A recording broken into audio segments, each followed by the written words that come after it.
Kietu catalyst, a spark to ignite change. "You're just trying to start a fight," he shouted at me. And then I started to feel angry. Because I wasn't trying to start a fight. I just wanted to share how I was feeling. But I could see he wasn't in any mood to hear me, and I had no energy to stand my ground. Instead, I just became a rock. I shut down and I kept it in. Because he wouldn't understand, he never did. And any time I ever told him how I was feeling, it always went sideways. It ended in judgment. In something said that couldn't be unsaid. It just always seemed to escalate so quickly. Can any of you relate to this?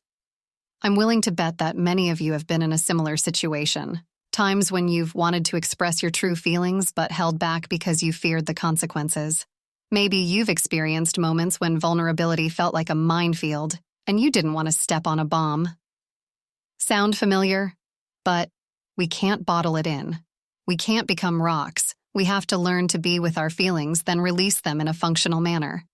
And the key to doing this is in vulnerability. Let's start with a fundamental question. What is vulnerability, and why does it matter? Vulnerability is the act of opening up and sharing your authentic self, even when it feels uncomfortable or risky. It's about dropping the mask, putting down your guard, and exposing your true feelings and thoughts to others. In essence, it's the gateway to genuine human connection. So, why does vulnerability matter? Well, it's the cornerstone of healthy relationships, personal growth, and emotional well-being. When you're vulnerable, you allow yourself to be seen, heard, and understood. It's the path to building trust, empathy, and deeper connections with the people in your life. But let's not sugarcoat it. Being vulnerable isn't always easy. It can make you feel exposed, and there's a fear of rejection or judgment. It's as if you're handing someone the key to your emotional inner world and hoping they won't use it against you. And when the person in front of you is throwing proverbial rocks at you, well, then it's even more challenging.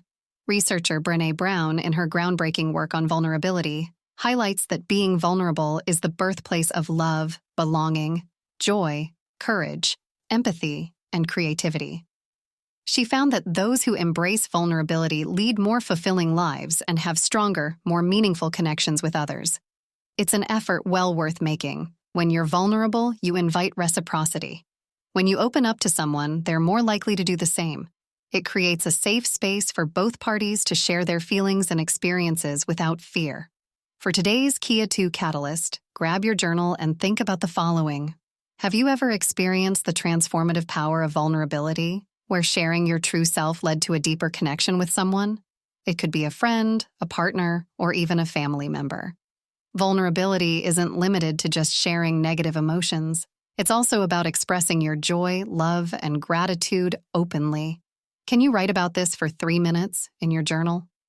Just write the first thing that comes to your mind. Can you think about little ways that you can practice vulnerability in your everyday life moving forward?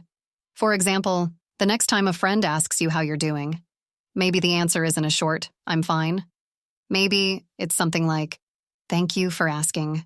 I'm actually struggling today, but I know I will work through it.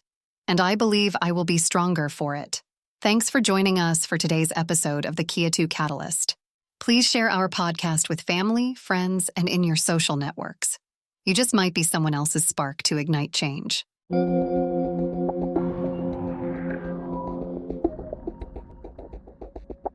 Kietu, who do you think you are?